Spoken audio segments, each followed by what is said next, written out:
চাঁদা আমরা নিব না, দুর্নীতি আমরা করব না।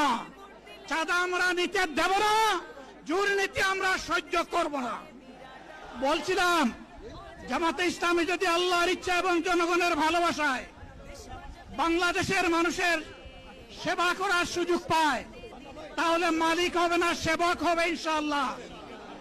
আজ আমি ঘোষণা দিচ্ছি, লক্ষ জনতাকে সাথে নিয়ে বাংলাদেশ জামাতে ইসলামী থেকে যারা আগামীতে সংসদ সদস্য হিসাবে নির্বাচিত হবেন, যদি আল্লাহর ইচ্ছায় জনগণের ভালোবাসায় বাংলাদেশ জামাতে ইসলামী থেকে সংসদ সদস্যরা নির্বাচিত হয়ে সরকার গঠন করেন, তাহলে কোন এমপি, কোন মন্ত্রী আগামীতে সরকার কিন্তু প্লট গ্রহণ করবে না।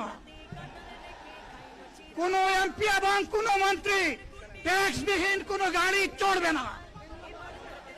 কোন এমপি এবং কোন মন্ত্রী তার নিজের হাতে কোনো টাকা চালাচালি করবে না।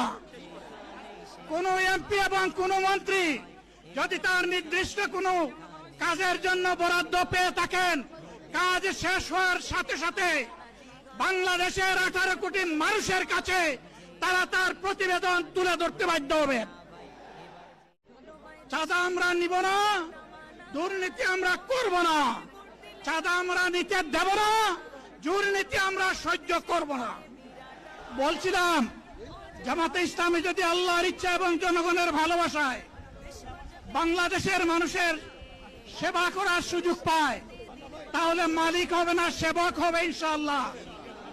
আজ আমি ঘোষণা দিচ্ছি, লক্ষ জনতাকে সাথে নিয়ে বাংলাদেশ জামাতে ইসলামী থেকে যারা আগামীতে সংসদ সদস্য হিসাবে নির্বাচিত হবেন, যদি আল্লাহর ইচ্ছায় জনগণের ভালোবাসায় বাংলাদেশ জামাতে ইসলামী থেকে সংসদ সদস্যরা নির্বাচিত হয়ে সরকার গঠন করেন, তাহলে কোন এমপি, কোন মন্ত্রী আগামীতে সরকার কিন্তু প্লট গ্রহণ করবে না।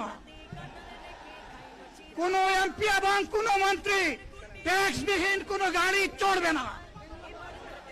কোন এমপি এবং কোন মন্ত্রী তার নিজের হাতে কোনো টাকা চালাচালি করবে না। কোন এমপি এবং কোন মন্ত্রী যদি তার নির্দিষ্ট কোনো কাজের জন্য বরাদ্দ পেয়ে থাকেন, কাজ শেষ হওয়ার সাথে সাথে বাংলাদেশের 18 কোটি মানুষের কাছে তারা তার প্রতিবেদন তুলে ধরতে বাধ্য হবে।